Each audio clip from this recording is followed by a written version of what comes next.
All right. Hello, everyone. I am Mary Petrick with the Nuclear Energy Institute, and I am pleased to be your moderator for today's discussion. I want to welcome everyone to this virtual event of the Global Nexus Initiative, focused on the evolving politics of nuclear power. We have a great lineup of speakers joining us today that will present three different perspectives on the politics of nuclear energy from three different countries. We are seeing tremendous momentum, whether in policy support, in technological innovation, in public sentiment, even in financing, to push nuclear energy forward to play a major role in global decarbonization and economic development. The discussion today will paint a really broad picture of that momentum, but also address some of the challenges and obstacles that countries are facing. And it is in that spirit of dialogue and collaboration that I just wanted to spend a few minutes on the Global Nexus Initiative, or GNI, as I will refer to it. GNI is a first of a kind joint project between the Nuclear Energy Institute and the Partnership for Global Security. And the GNI project really embodies PGS and NEI's belief that today's complex global challenges and the political realities around those demand a new level of real world collaboration among innovative and non traditional partners. The core of this project is the GNI Working Group, comprised of 20 highly accomplished, multidisciplinary international professionals. These diverse perspectives of the working group come together. We share perspectives and experience, we debate positions, and then we build support behind recommendations for solution pathways.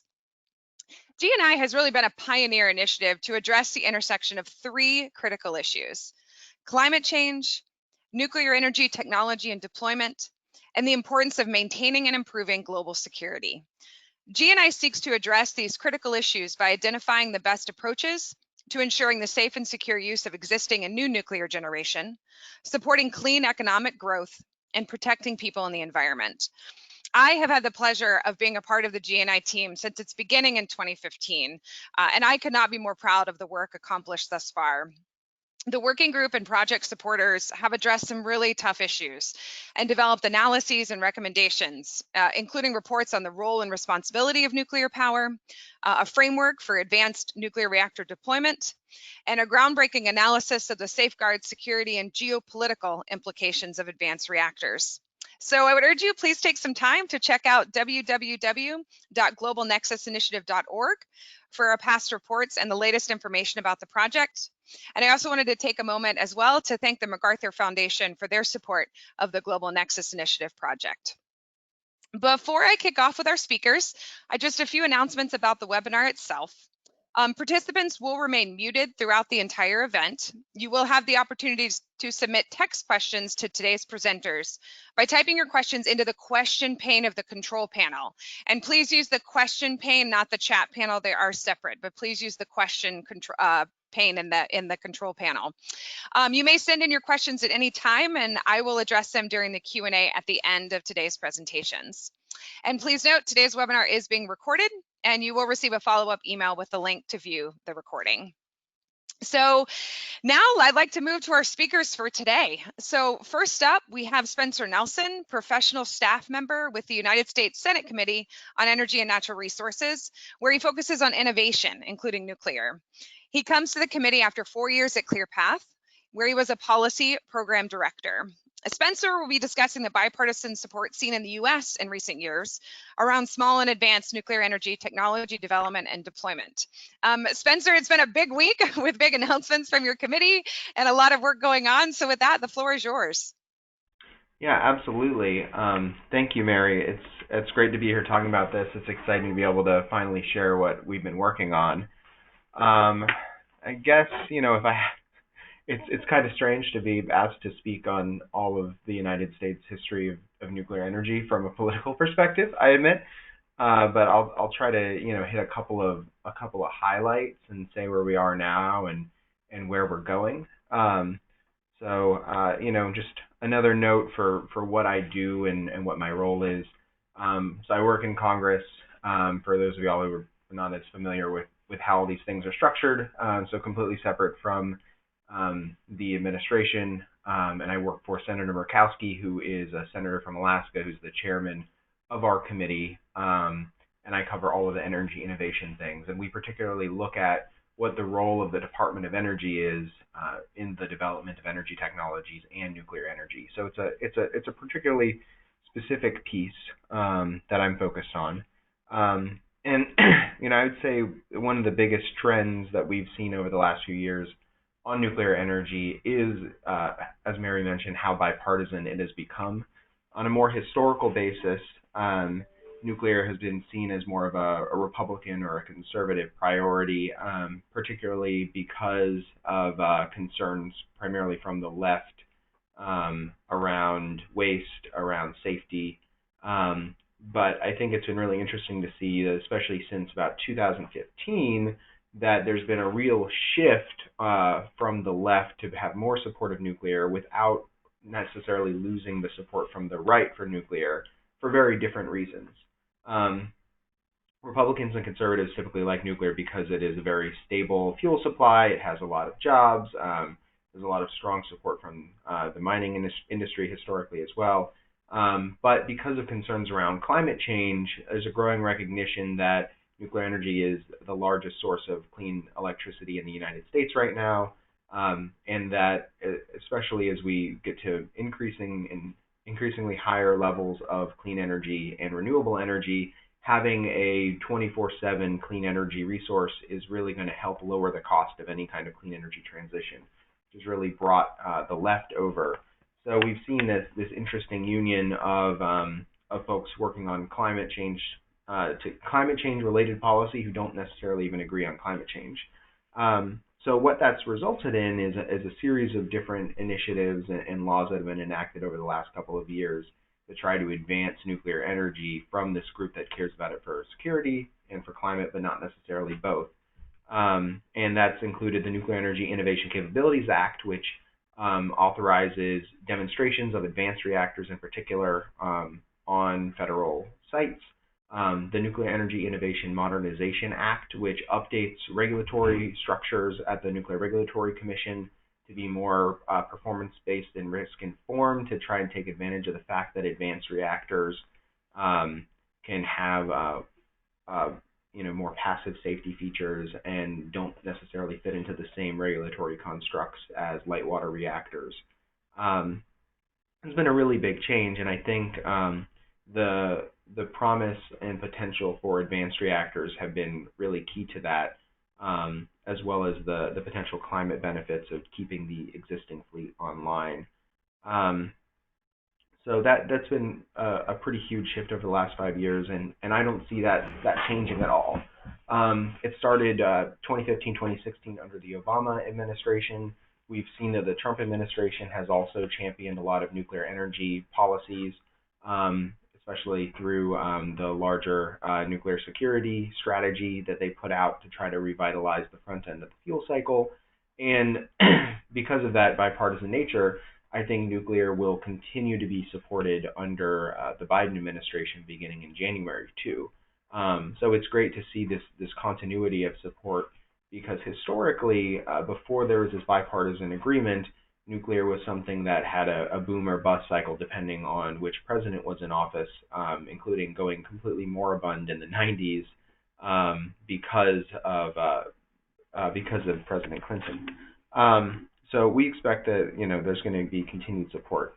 Some of the things that have been happening a little bit more recently beyond the two laws that I mentioned that were enacted are issues around further support for advanced reactors, updating research infrastructure, demonstration reactors, and international support. So I'll kind of give a little bit of information on each of those. So on the research and demonstration side, there's been a new program pushed through the appropriations process to try and demonstrate two I would call them large SMRs, like 300 megawatt range of advanced reactors within the next 5 to 7 years of the Department of Energy. So the Department of Energy gave awards to TerraPower for their Natrium sodium fast reactor, and an award to X Energy for their high temperature gas reactor. There's also an initiative underway to deploy the NuScale light water SMR. These three reactor demonstrations together, if they're successful, would be the first small modular reactors that are really demonstrated here in the United States since the 50s or 60s. So that's been pretty exciting, and the Department of Energy has been working really hard to push those along. On the legislation side, we here at the committee have been working really hard to have an update to underlying research and development authorities to focus on modern topics, including advanced reactors, recycling, demonstration projects, a versatile test reactor that can actually provide fast neutron spectrum for testing newer types of advanced reactors. So we actually have a bill called the Nuclear Energy Leadership Act that's been folded into a new piece of legislation called the Energy Act of 2020, which we're very hopeful will be enacted as soon as this week or next week. The details on that are still to be determined because we're waiting on final negotiation from Senate and House leadership. But we have been able to come together on a large agreement between the House and Senate to reauthorize all of these programs. So we're pretty excited about that, and we think it's a strong bipartisan sign that nuclear energy should be supported going forward. I think we authorize about $6 billion over the next 5 years for nuclear energy research and development. Another thing we have in that bill is also a very sizable authorization of about $5 billion, about $1 billion a year for fusion energy, which I know most of the folks here are probably focused on fission, but fusion has also become a much more relevant player in the United States with, I think, over $2 billion of private sector investment into various fusion energy startups, many of whom are trying to have a demonstration reactor that is net energy positive by 2025. So we're trying to also update and modernize the fusion energy program to make sure that we can be supportive of those efforts. So that's something that's really exciting that we don't get to talk about nearly enough. One other thing is there's a new bill from Chairman Barrasso of the Environment Committee, who will be the new chairman of the Energy Committee next year as well. That's called the American Nuclear Infrastructure Act. That one provides incentives through the Environmental Protection Agency for nuclear reactors that are at risk of closure to try and give them credit for the clean energy benefits they provide. It also has prizes for the first advanced reactors to go through the regulatory process to cover the cost of those fees, and that's in recognition of the cost of being the first mover through the regulatory process and paving the way for other developers. That was passed out of committee, I think, with a vote of 16-5, so it's very bipartisan. So I think that we'll be seeing that bill come back next year in a new format. And one final thing I would like to talk about is kind of the international piece of this, which is what the administration has really been leading on. There's a growing recognition that, especially since probably about 2010, 2012, the United States has ceded its leadership in international nuclear energy deployment, largely to Russia and China.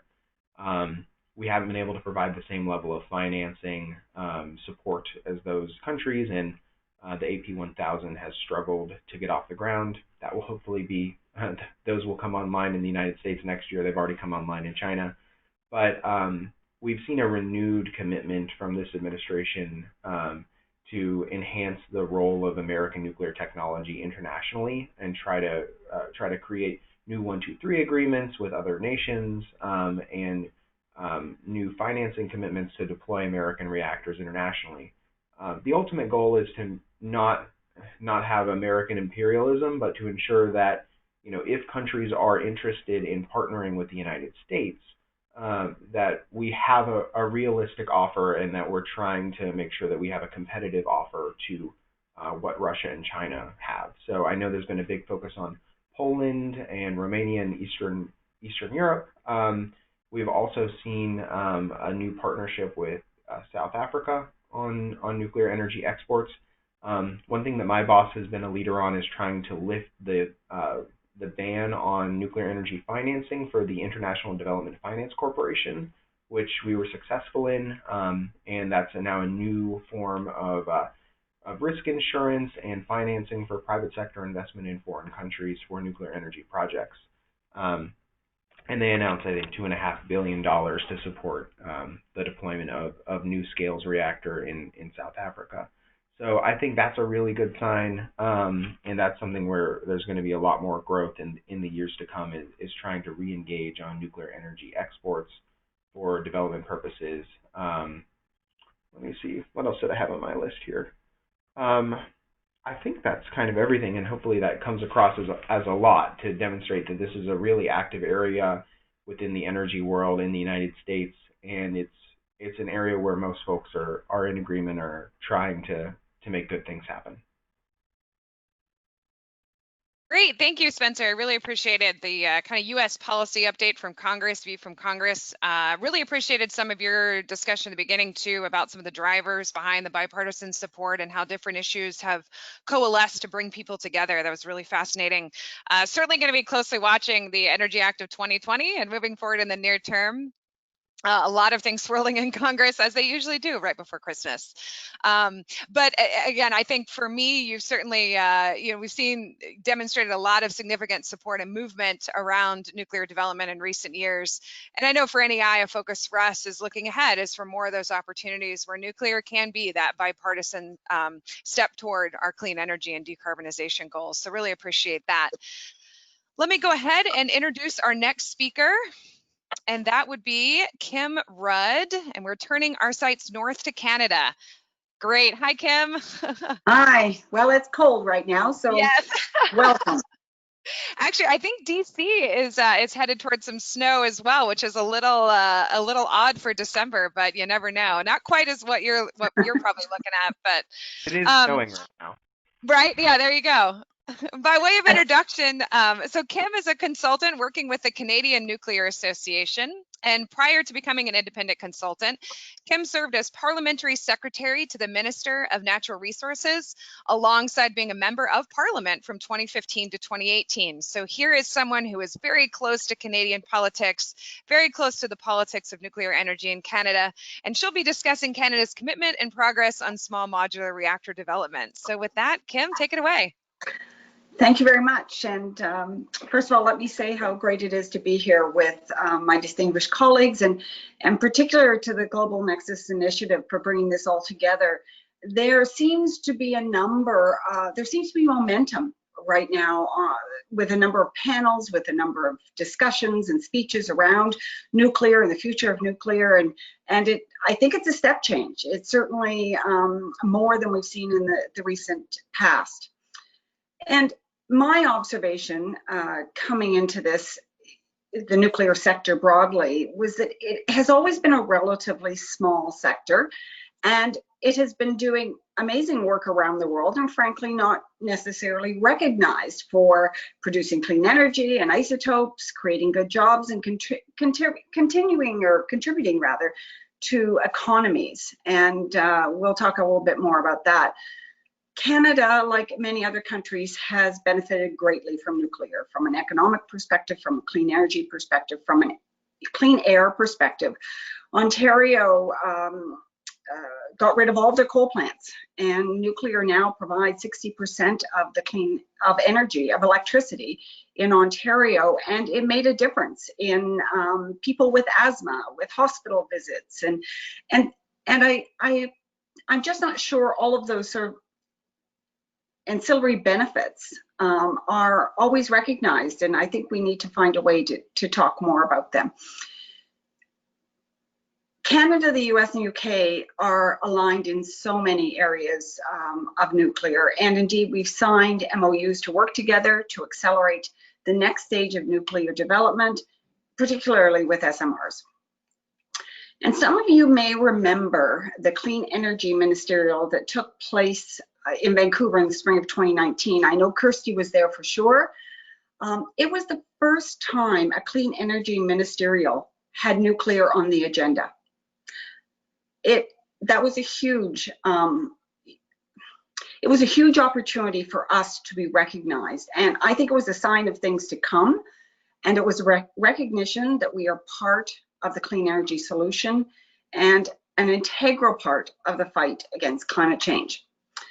So what has happened in Canada on the nuclear energy front or just nuclear period over the past 5 years? So as you know, Canada has CANDU reactors. We have them in New Brunswick and Ontario. And the Ontario reactors are going through a $26 billion refurbishment at Darlington and the Bruce. It's the largest infrastructure program in Canada. And this will extend their life to 2025. New Brunswick is in the process of, New Brunswick gets 39% of their electricity from nuclear, and overall it's about 15% for Canada. When I was elected MP and subsequently named parliamentary secretary, nuclear was part of the natural resources portfolio, but hadn't had much attention over the previous 10 years. I was given the portfolio and a mandate to re-engage and support this important sector. There were implications for isotope production, clean energy, and of course, addressing climate change. And that was really the beginning of a new beginning for nuclear in Canada, supported by the federal government. And it was embraced by the nuclear sector. It was like they all came home, and it was a very exciting time. I worked with the sector around the world to talk about the importance of nuclear energy, about nuclear in Canada, and the opportunities that this could entail. So talking about politics, so where are we now and what has changed in the political landscape? Climate change is the imperative that we're all dealing with.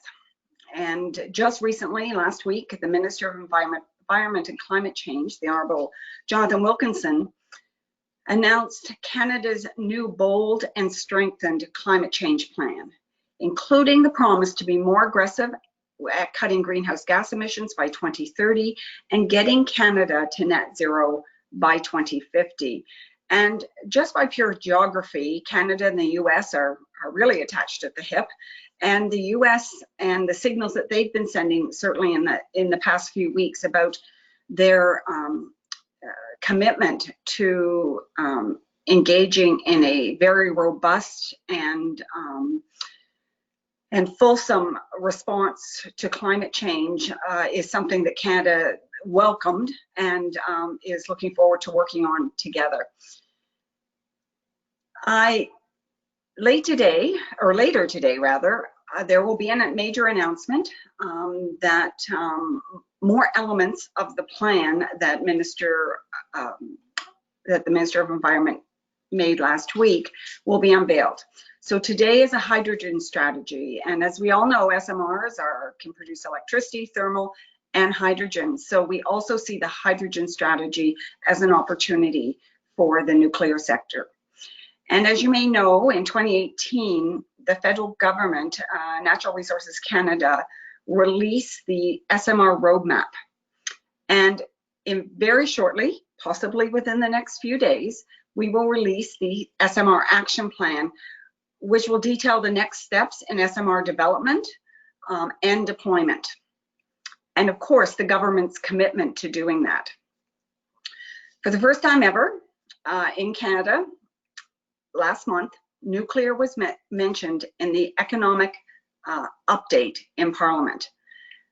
It has never, that anyone can ever remember, had a place in talking about nuclear as part of climate change, as part of economic opportunity, and it was a real signal from the federal government that sort of nuclear is on the table, if you will. And there have been other signals coming out of the federal government, certainly in the past year. Minister of Natural Resources, Seamus O'Regan, stated in a speech at the Canadian Nuclear Association conference back a year ago that there is no path to net zero without nuclear. Similar comments about the importance of nuclear have come from the Minister of Environment and Climate Change, as well as the Prime Minister. And again, these are key signals to Canadians, key signals to the sector, and key signals to our international partners who are working with us on these projects. Terrestrial Energy, which is working on a molten salt reactor, was just awarded $20 million by the federal government to help accelerate the development of that technology. We also in Canada have a huge natural resource sector, and the decarbonation of that sector is it's key to reaching our goals. And some months ago, the provincial governments of Saskatchewan, Alberta, Ontario, and New Brunswick signed an MOU, which was directed at the federal government to encourage them to work on the development and the deployment and the acceleration of SMRs, as they saw them as an opportunity to decarbonize things like the oil and gas sector, to support provinces like Saskatchewan, who are part of Canada's 2030 commitment to get off coal. So there is a number of things coming from all levels of government that are supporting the SMR and the next generation of nuclear in Canada. Ontario Power Generation, the generating station we call Darlington, is about 20 minutes down the road from me. And it is working with SMR vendors to develop a grid-size SMR on site that they anticipate to be ready by 2028. And simultaneously, our Canadian nuclear laboratories are working with vendors to develop the VSMRs, the very small modular reactors, for use in transportation and other applications. They anticipate to have something ready for 2026. And of course, our Canadian Nuclear Safety Commission, as all regulators around the world, are an integral part of these processes, and their support and their willingness to understand the different complexity in things like SMRs versus the larger grid size is important to make sure that we get this right. So the other thing I guess I just wanted to mention that is maybe particular only to Canada or mostly to Canada, but we're a very large geographic country with most of our population along the south. And we have our rural, northern, and remote communities most often using diesel as a source of electricity, heat, et cetera, et cetera. And there was a commitment by the federal government a few years ago, and it's called the Off Diesel Program. And we see SMRs as being one of those options that could indeed help those communities get off diesel. And while it may not be a huge GHG emission reduction, it is a health and reliability issue that will be addressed. So in summary, I agree with folks that this is absolutely not a partisan issue. And while it may have been some years ago, and we will always hear from those who don't support nuclear, sometimes, well, I would say oftentimes, not always, but oftentimes, their support is because of misinformation or not up-to-date information. And that's a role that government and the sector and the regulators have to take a responsibility and help people sort of understand more. And we know that the more people understand, the more comfortable they are. Whether they completely agree with it or not, it is important that we provide that information. The imperative of climate change is real, and our governments are stepping up to the plate to both recognize the nuclear contribution and to find ways to accelerate the development of the next generation of nuclear, particularly SMRs. And frankly, that too is an imperative that our governments are stepping up. The Canadian Nuclear Association and its members are working with governments, other clean energy sources such as wind and solar to chart the best path forward. And indeed, as we know, the implementation or installation of SMRs can allow for more installation of the renewables such as wind, solar, biomass, and the like. And I think the message must be, and the message we're certainly giving is, it isn't one or the other. It is all of the above. We need all clean energy sources to play a role where they make the most sense. It's not a competition, it has to be a collaboration. Spencer mentioned collaboration, and I couldn't agree more. Canada, the NEI, and the NIA have also signed an MOU to work together, and there was a recent workshop between Canada and the NEI with a view to exploring those opportunities, and I know that there is more to come with the UK as well, and I see a bright future. I see the imperative of climate change bringing people together where there wasn't a common nexus, if you will, for people to come together. Climate change is that nexus, and we're seeing support across partisan lines for clean energy and commitments to net zero 2050. So thank you very much, and I look forward to lots of great questions. Great. Thank you so much, Kim, for a great overview of how Canada sees the value and need for nuclear energy as part of its clean energy future. I couldn't agree more. Canada has shown tremendous leadership, the SMR roadmap you mentioned, and charting a path forward and really harnessing the innovations coming from the nuclear industry. I'm really excited to see these announcements you mentioned related to the hydrogen strategy and the SMR action plan. And I really love, Kim, that you began and you ended with the importance of communications. I certainly heed your call about communicating better about the ancillary benefits of nuclear, like public health and sustainable development.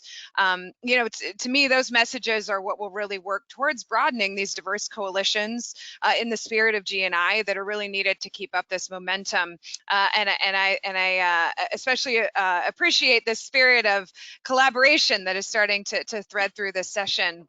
And I have no doubt we'll keep that up with our next speaker. So moving to our final speaker for today, I'd like to introduce Kirsty Gogan, the co-founder of Terra Praxis, a nonprofit organization focused on action for climate and prosperity. Kirsty is also managing partner at Lucid Catalyst, a highly specialized international consultancy focused on multiplying and accelerating zero carbon technology options available for decarbonization of the global economy. Kirsty's remarks will focus on a perspective from the United Kingdom and include a little bit of flavor on the international context of discussions around nuclear energy's role in clean energy diplomacy and sustainable development. I just want to include a quick reminder to our attendees to use the question function through the GoToWebinar platform. We have seen a few come in. I'll be opening up the Q&A following Kirsty's remarks. So with that, Kirsty, take it away. Thanks. Awesome, thanks so much, Mary. It's great to be here. Hard acts to follow, but yeah, it's a really wonderful setup to hear from each of US, Canada, and now I'll share some developments from the UK. I think actually the secret in really beginning to build public and political support for nuclear energy is going to be in terms of really developing a value proposition that demonstrates how nuclear technology can support our decarbonisation and prosperity goals, and provide a kind of unique contribution to the decarbonisation challenge that maybe other technologies can't reach. So I'm going to sort of touch on some of those themes as I go through.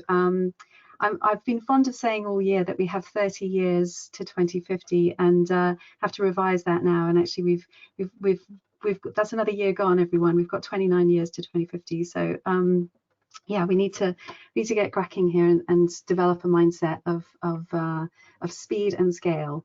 So the UK made some steps, good steps this week actually, with the long-awaited publication of the Energy White Paper. So I'm going to just share with you some of the sort of high-level nuggets from the Energy White Paper. Firstly, on large-scale, gigawatt-scale nuclear, there was a commitment to bring at least one large nuclear project to the point of final investment decision by the end of this Parliament. So within the next sort of 3 years, obviously subject to satisfying ourselves that this represents clear value for money and the relevant approvals and so on. But importantly, the government indicated that it is also open to further projects, so long as, again, if the nuclear industry can really demonstrate that it can deliver on time and on budget. In terms of financing for large nuclear, this has been, a real challenge. And the regulatory asset-based model has been, on the table for quite a while. The government has indicated that, that seems to be its preferred option. It says that it remains credible for funding large-scale nuclear projects. But also, interestingly, the UK government is indicating that it would also consider government finance during construction, all with the goal of lowering ultimately the cost of finance. Now, for a second of a kind nuclear plant that we're currently considering in the UK, which would be units 3 and 4 of the EPR design that's being currently built in the UK by EDF Energy. That makes total sense, because really what we're talking about here is a design that has been licensed, and we're currently building 2 units, so we're establishing skills and capability within the labour force and the supply chain. So this is a really de-risked project, so we really ought to be able to bring down the cost of finance. And it's really critical because although this isn't well known, Hinkley Point C, which is the first 2 units that are being built today in the UK, is actually on time. What was late was the paper process of reaching the deal, essentially enabling them to start construction. But once construction started, they're actually hitting their milestones, and it's broadly speaking on time. And actually, between the 2 units, we're seeing tremendous efficiencies and application of learning, and really a substantial difference between Unit 1 and Unit 2. Now, we've done, as I'm sure some of you know, my consulting firm, Lisa Catalyst, we've done a lot of work on the potential for reducing costs in construction even further through a sort of programmatic sequencing build. But actually, what's really critical is that we also reduce the cost of the money, the cost of financing. So we really welcome this signal from the government on the potential financing model, because it could really make a difference ultimately to what the consumer pays. We understand that if Sizewell C, for example, were financed through the regulatory asset-based model, then the cost to the consumer for that 3.2 gigawatt plant would be around £40 per megawatt hour, which is, fairly cost competitive even with offshore wind projects that are being delivered in the UK today. So yes, we'd like to see progress there. So what else? So also in the Energy White Paper, we saw quite a bit on small modular reactors and advanced modular reactors, which is all good stuff. Obviously, we'd like to see, appropriate levels of urgency and scale, given the scale and timescales of the climate challenge, but we're grateful for the important steps forward. And we're now seeing altogether about £1 billion committed into nuclear innovation across small modular reactors, advanced reactors, and fusion.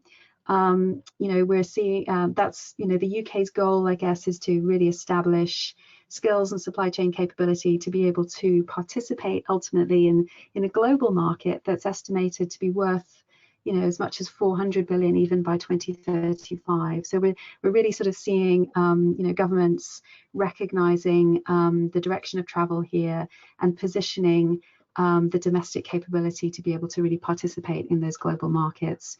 Along those lines, we also saw a commitment in the white paper to build a demonstration advanced reactor plant that we'd like to see coming online by the early 2030s at the latest. A little bit late from our perspective, but better late than never.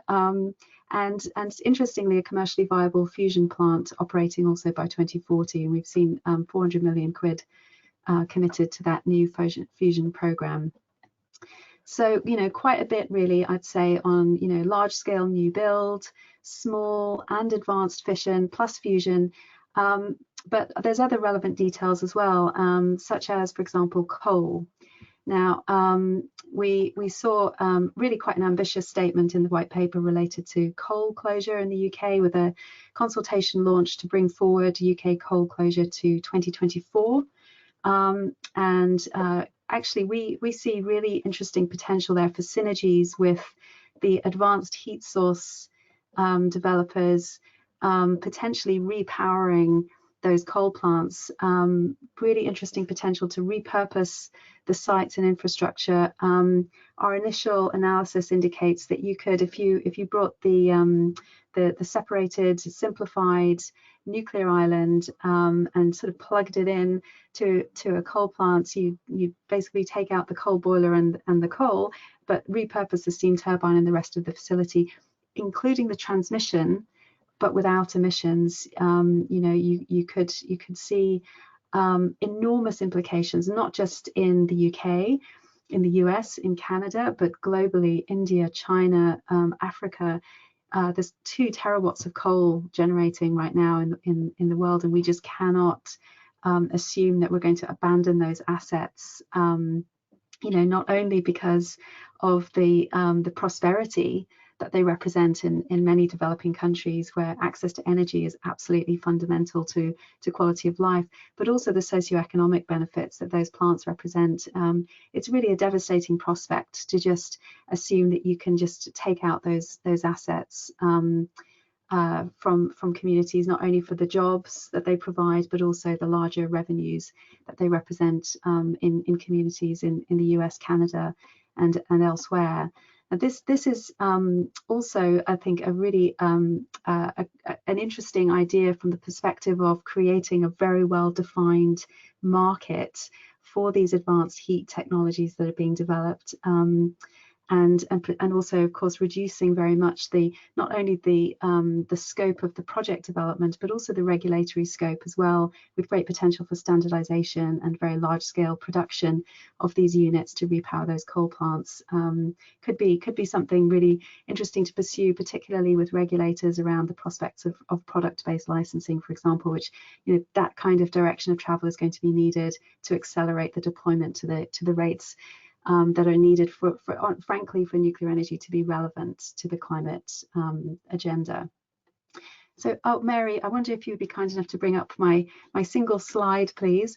The last piece that I want to just mention here is on hydrogen. There was also a good reference in the Energy White Paper to the potential for hydrogen produced from nuclear energy, which is fantastic. Wonderful to hear that Canada is also recognizing that potential. And the white paper also made an interesting reference to nuclear power density, and that's really the sort of last piece that I want to end on. And it's obviously nuclear energy is incredibly power dense, but it also has other very unique attributes, which comes back to this sort of value proposition again, which is the high capacity factors of generation, running up to 95% of its installed capacity, and the production of high temperature heat combined with low cost power makes hydrogen produced from nuclear energy potentially one of the lowest cost clean production options. Now, if you combine those attributes with the very tiny land use footprint, this creates really an interesting potential to achieve a scale or a volume of production that's going to be needed for a scale that's relevant to the global oil and gas industry today, the 100 million barrels of oil per day that we need to somehow decarbonize. This really is perhaps a step beyond the level of ambition that we're used to hearing in the nuclear industry. But, frankly, any country that decided to seize this opportunity for large-scale hydrogen and synthetic fuels production could become a global exporter on a very large scale. The map that Mary's kindly just brought up here shows the land area requirements for meeting just the UK's oil consumption from hydrogen if it was produced using different clean energy sources. You can see the pink is offshore wind, the yellow is solar, and we had to put an arrow on the map to point to the tiny green dot for the nuclear footprint. So power density may end up being just as important, if not more important, than price. Because honestly, it doesn't matter how cheap it is if you can't build it or if you can't connect it to transmission. And of course, political support is critical as well to advance these opportunities. So we really welcome the commitments in the Energy White Paper and the progress in the United States and Canada and many other countries that recognize the really important contribution that nuclear technologies could potentially make towards meeting our climate and prosperity goals, including through, wonderful international efforts such as the Clean Energy Ministerial and the forthcoming climate events this year, including, of course, COP26. Thank you very much. Thank you so much, Kirsty. When I was setting up my speakers, when I asked about slides, I asked that if slides were used, let's make them a particularly impactful visual. And Kirsty, that that certainly checks the To box. That rise to map the challenge. that map is eye-opening. Thank you for that. And thank you again for your perspective on the momentum behind nuclear in the UK. Your comments about milestones at Hinkley Point C, certainly underreported in my opinion as well. And I think too, your presentation about UK really spanning the spectrum of nuclear technology, all the way from large light water technology all the way through to fission. And you certainly brought up the clear representation of the value proposition for nuclear. It's something we can all do better, and really tying back to what Spencer and Kim both said. And I really appreciated your comments as well, getting especially when we're considering in the international context, your remarks on the concept of the energy transition and what that actually means, and the importance of considering that transition with respect to sustainable development and what goes into that, and that every country is not going to follow the same path. Leapfrogging is there sometimes, but not for everyone. So really appreciate that broader perspective. I now like to move into a discussion. We've got some great questions coming in with all three of our panelists. So I'm going to go ahead and pull Kim and Spencer back up here. So we've got all three. All right, man, I love when technology works how it should. Thank you. I want to pick up just one thread on this clean energy ministerial, both mentioned by Kim and Kirsty.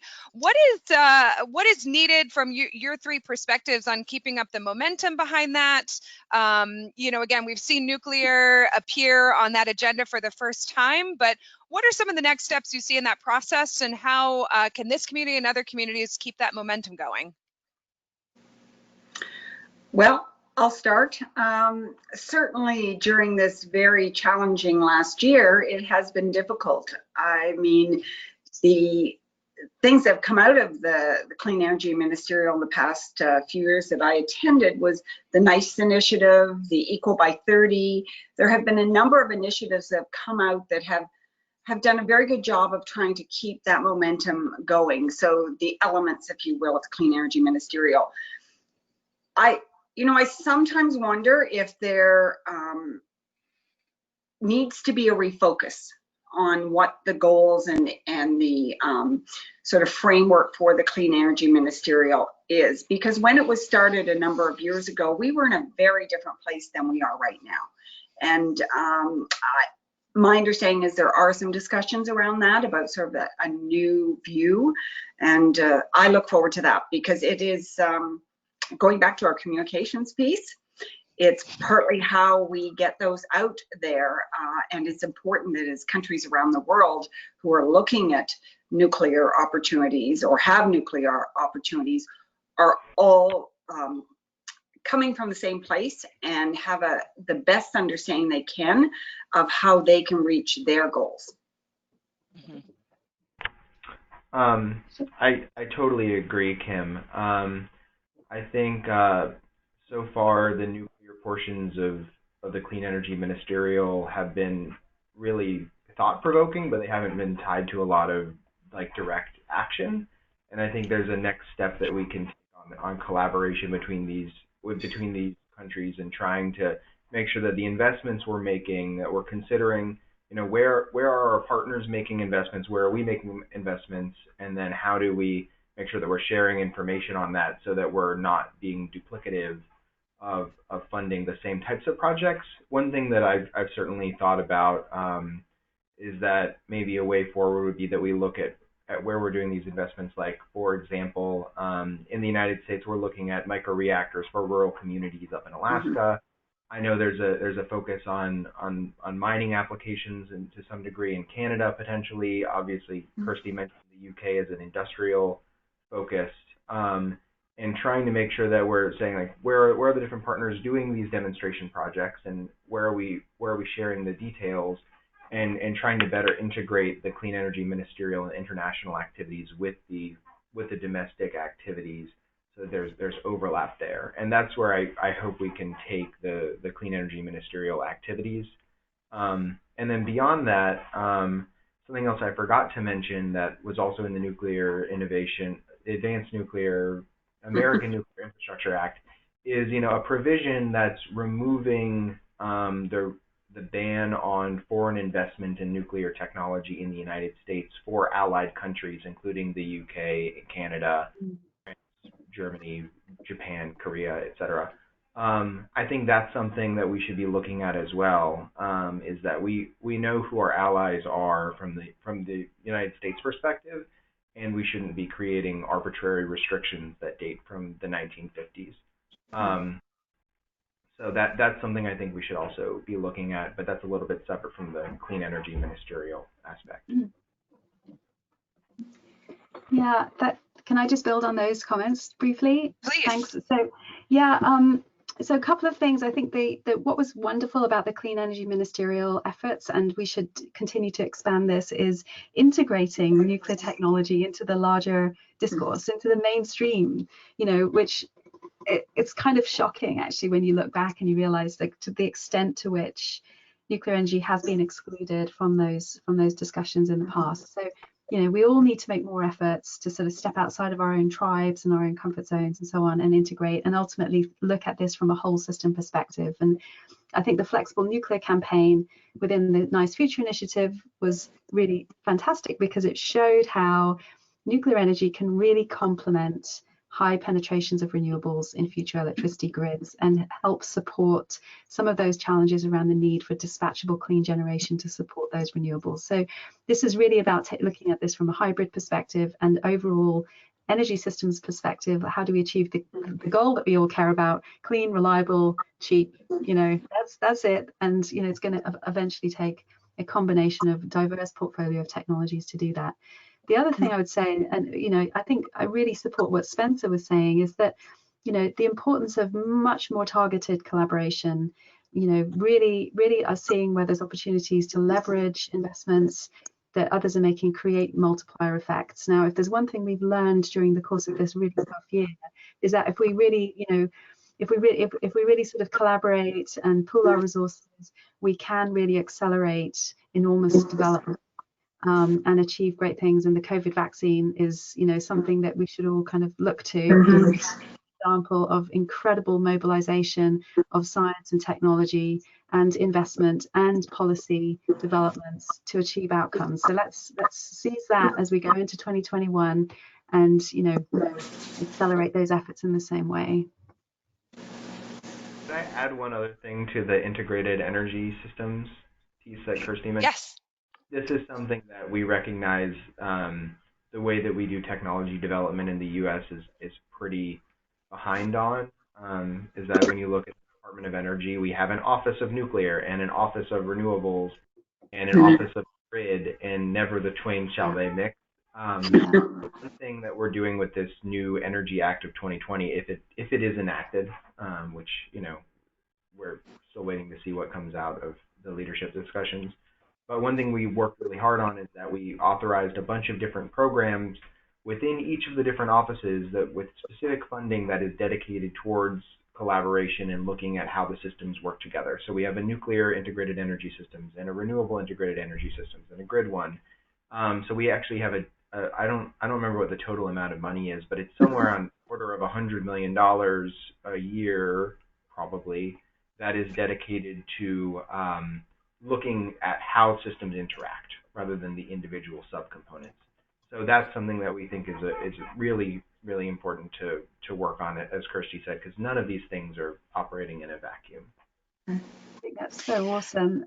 Can I just add, if we look at where those gaps are that need to be filled, and where the sort of uncharted parts of the decarbonization challenge and how we can apply nuclear technologies to support decarbonization there, then it's a very different perspective. It's a market pull instead of a technology push perspective as well. And I think we're looking at, for example, the gigawatt scale depreciated assets in the US that are looking at diversifying their energy services now to hydrogen production, direct air capture, supplying heat. It's a really interesting shift that we're seeing in the way that we think about technology and the role that it can play in achieving our objectives.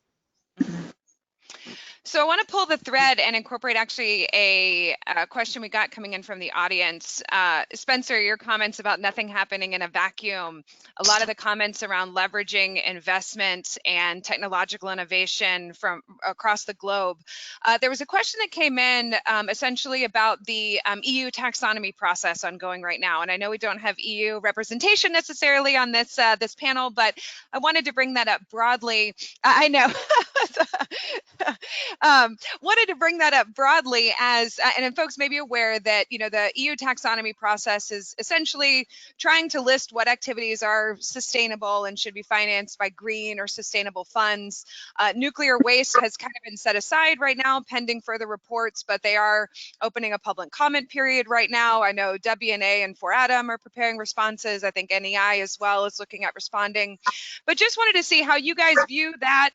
And I know from a nuclear perspective, and from a trade association, NEI perspective, we're always cognizant of those frameworks that potentially get set up early on that could provide models down the road for others. And again, ensuring nuclear is included in those. So just wanted to open up comments. Do you all see that as a thread? What are kind of the progress and where we may be able to influence?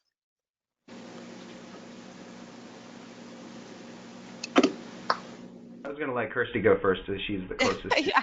And you're the closest, Kirsty. Yeah, well, I'm happy to see that you're all mobilizing around this issue. It is a real risk because, as you say, once these things are established, then they can easily be replicated, and particularly in the finance community, the peer, you know, the sort of peer-to-peer influence is quite significant. So yes, please do mobilize around this issue. We've been tracking it now for, you know, quite a long time, and the you know, the position that's been taken, we don't think is founded in evidence. It's very inconsistent, and actually it speaks to this point that Spencer was saying about how, you know, we tend to think about these technologies in a very siloed way. Really what we need to be, you know, moving towards is a very consistent assessment of all energy technologies, all of their waste streams, all of the benefits that they bring, all of the costs and contributions that they make into our larger energy system, and kind of create a bit of a level playing field, which, you know, currently we really don't have. But actually, access to finance, access to sites, regulatory burden, you know, these are all really significant barriers to entry potentially for nuclear that really aren't barriers to entry for other technologies. And if we're serious about climate, then we're going to need to address those. I'm grateful for some of the countries in Eastern Europe and also France who have pushed back on categorization of nuclear not really belonging in the sustainable taxonomy. And I'm hopeful that, you know, they can continue to push that. It does seem like at least over the last couple of years, they've at least moved a little bit more towards a state by state, country by country basis. So we're getting closer to it, which is good. But it's definitely not enough. And I think something we've seen here is that, yeah, once you set up those models, they kind of percolate through the system. So that International Development Finance Corporation nuclear financing ban, the only reason that existed was because they copied all of the things from the predecessor OPIC, which copied all of the procedures from the predecessor of the World Bank, which copied it all from a previous bank back in the 80s. So it's just like these things, even if you don't think about them, they do kind of propagate through, because at the end of the day, policymakers are lazy and like to copy things that happened before. Just from personal experience, if there's something that kind of works that was already written, it's a lot easier to do that than to start from scratch and redo your policy. So it's really important that you do it right. I'll just add a little bit to that. It is important we do it right, and I think part of the struggle is language and definitions of what language, you know, what the language we use is. We struggle in Canada in terms of policy, in terms of financing opportunities. Sometimes it's left out, sometimes it's specifically put in as a barrier. But what we've seen is, I guess, an evolution of the language. You know, at one point it was green. Well, what does green mean? Well, there is an argument that nuclear technically isn't green. Well, is the next term clean? Well, there's an argument that nuclear absolutely is clean. And the electrification piece, I mean, countries and communities are electrifying. I mean, whether it's electric cars, whether it's larger transportation, we need to provide that electricity. And in order to create that electrification of grids, somebody mentioned, I think, interties, solar, wind, biomass, et cetera. It's all important pieces to get to electrification. But nuclear is one that has now been recognized by Canada and by funders, not all of them, that it is indeed recognized as clean energy. And I think that we have to take some responsibility for not being clear on our language as well, because I think we use things interchangeably. And it allows for that old kind of thinking to be able to come forward, as you mentioned, Spencer. Can I just add as well that, I think it's really important that, that these decisions are really held to account for the implications that they might have. We have a sort of existential threat here, and all of the evidence tells us that the fastest route to emissions reduction is through a combination of nuclear and renewables. And this sustainable finance taxonomy isn't just about can we finance big new nuclear projects. It's can we finance the lifetime extensions for long-term operation of existing plants, or technologies that could be producing really abundant clean hydrogen, for example, or supporting other parts of our decarbonisation challenge around heat and transport and industry. So the very broad implications of this decision for our the risk that we will fail to decarbonize, that's the big picture here that we need to think about and really hold those decision makers to account if they decide to exclude nuclear energy, frankly, on very, very tenuous grounds. I was very impressed that new Director General Grossi of the IAEA recently visited the geological disposal facility that's being built in Finland, which frankly just undercuts the primary argument that the EU Sustainable Finance Taxonomy group is making for the reason that nuclear should be excluded, which is that there isn't a solution for the waste. Well, there is one. It's being built in Finland. And I have been in it. I have been down in the bowels of the DGR, and it is quite something. And we're in the process of site selection. We're at the last point of site selection in Canada. And I think that you raise a very good point about the the waste streams of all energy sources that need to be accounted for that aren't in this process. And we know nuclear, for us, nuclear is, the waste is paid for. The storage, the ultimate, wherever it lands, sort of the process that is going through now and where it ends up is all prepaid by the nuclear sector. That's not the case in other energy sources. And I think that needs to be something that's recognized. Certainly another narrative we can certainly improve on. I wanted to thread together a few questions we got from the audience, and it builds on what some of the points we were just making. And Kirsty, I know this is something you talked about with nuclear, wind, and solar renewables together. So how can nuclear power really be best positioned, in your opinions, as a complementary flexible tool that works with renewables rather than competes with renewables? Oh gosh, I love that question. It's one of my favorite topics. We published a whole report on this, actually, commissioned by ARPA-E, about the cost and performance requirements for advanced reactors, and particularly looking at flexibility. And what we found is that if advanced reactors can achieve a target cost of around about $3,000 a kilowatt capital cost, and combine with thermal energy storage, which enables them to essentially either be charging the battery, the thermal energy storage, or discharging to the grid when wind and solar aren't generating, and electricity prices are high.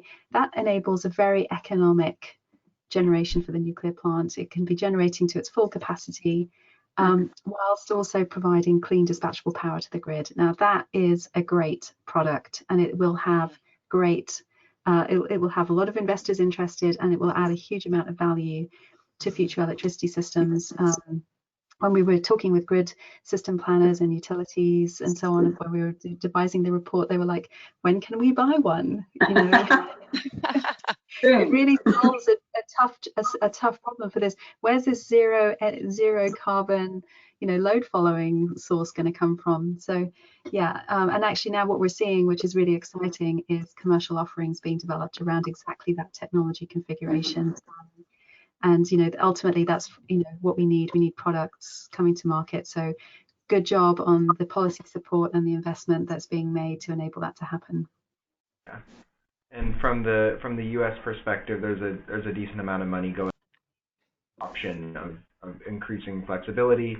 Exelon is doing some demonstration projects, as well as Arizona Public Service, on generating hydrogen, which could be generated in the off times. Of course, you have to have someone who actually wants to buy that hydrogen. So they're always very quick to jump in and say, we're looking at this, but we also need people to buy it, so please go work on the other parts of the hydrogen economy for us. But that's one, and then the one of the demonstration projects I mentioned earlier, the Natrium reactor, that concept includes a large thermal energy storage system to demonstrate the flexibility aspects too. Mm-hmm. And I'll just quickly add that it goes back to my comment about this isn't a competition. It has to be a collaboration between all clean energy sources. And it's something we've seen, again, we don't think it's ever happened before, that the renewable sector and the nuclear sector are coming together, and together are giving that message to the government and giving that message to investors.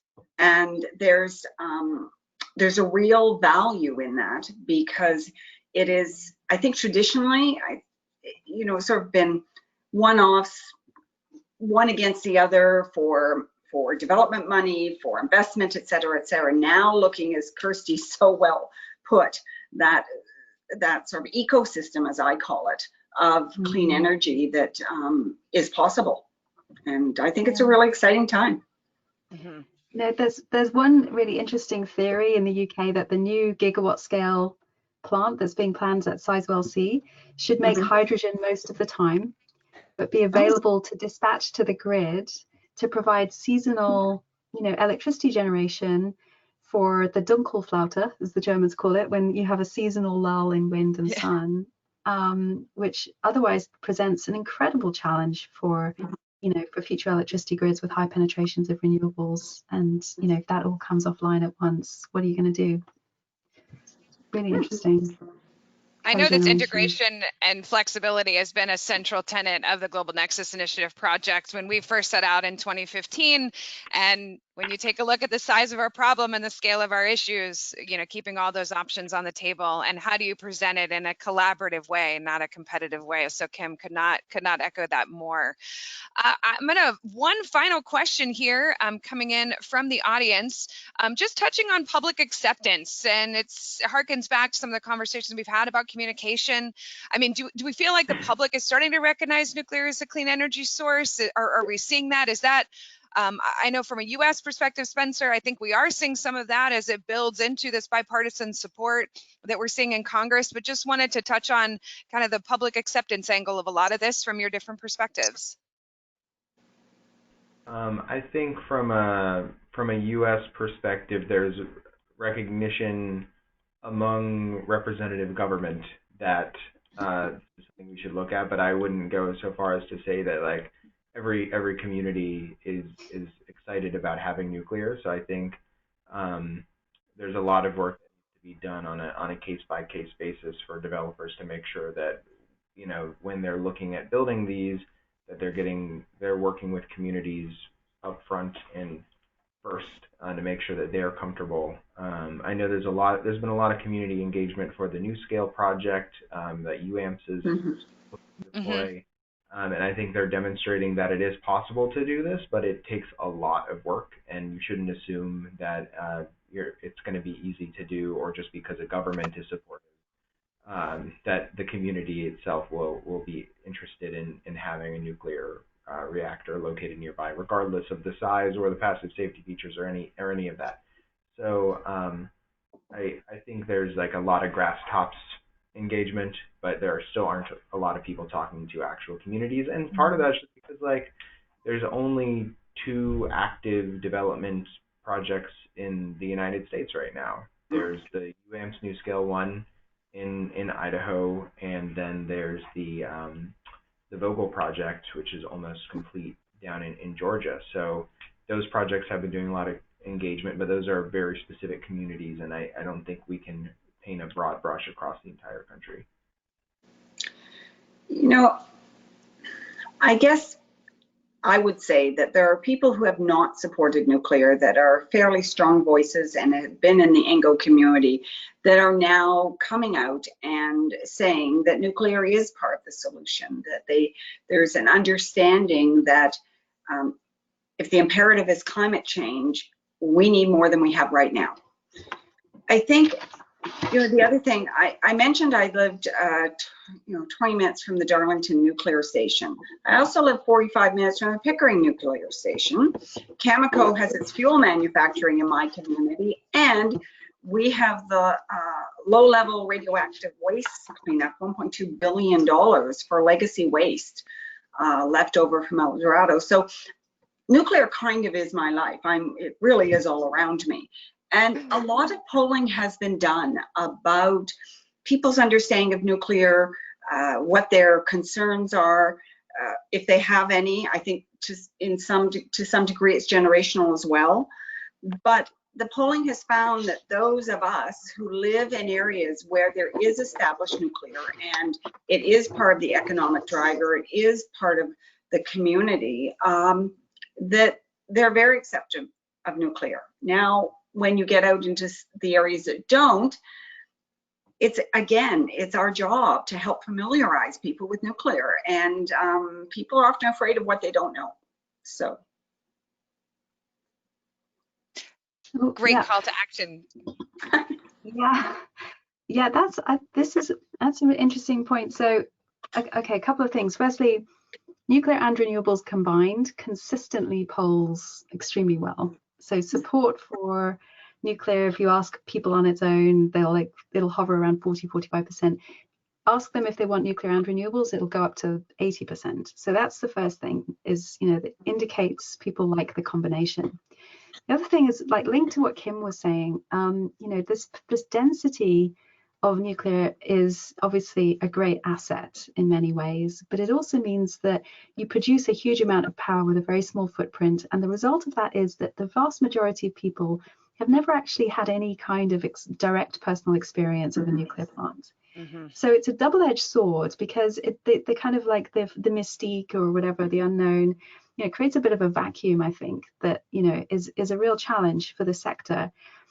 And then on that power density piece as well, if you think back to the map that I showed a moment ago, what we're talking about when we talk about the clean energy transition is actually a really, just unprecedented scale of infrastructure build.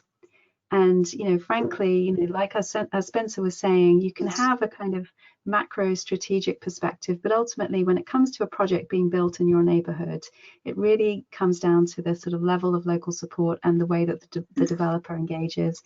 And this represents a really significant risk that I don't think we've really fully internalized yet when we're talking about the scale of like hundreds and hundreds of gigawatts of any technology being built across the country, never mind the transmission that's going to be needed to achieve the scale of the transition. So that power density piece, I think, is going to become really important to achieve a kind of scale of production that doesn't impact vast numbers of people, but obviously we'll have to do that, with much better outreach and values alignment, frankly. Harkens back to the imperative for better communication. Well, thank you all. I cannot believe how fast an hour and 15 minutes has gone. I certainly want to thank you on behalf of the Global Nexus Initiative Project, Kim, Kirsty, and Spencer, for taking the time today. It is a crazy time of year. We certainly hope that everyone will continue to follow the GNI project and the work that we're doing. We'll keep folks posted on the plans for next year. And in the meantime, just hope everyone has a safe and happy holiday season. Thanks for joining us today, everybody. Great discussion. Thanks so much. Bye. Bye. Great job, Mary. Thanks, Kirsty.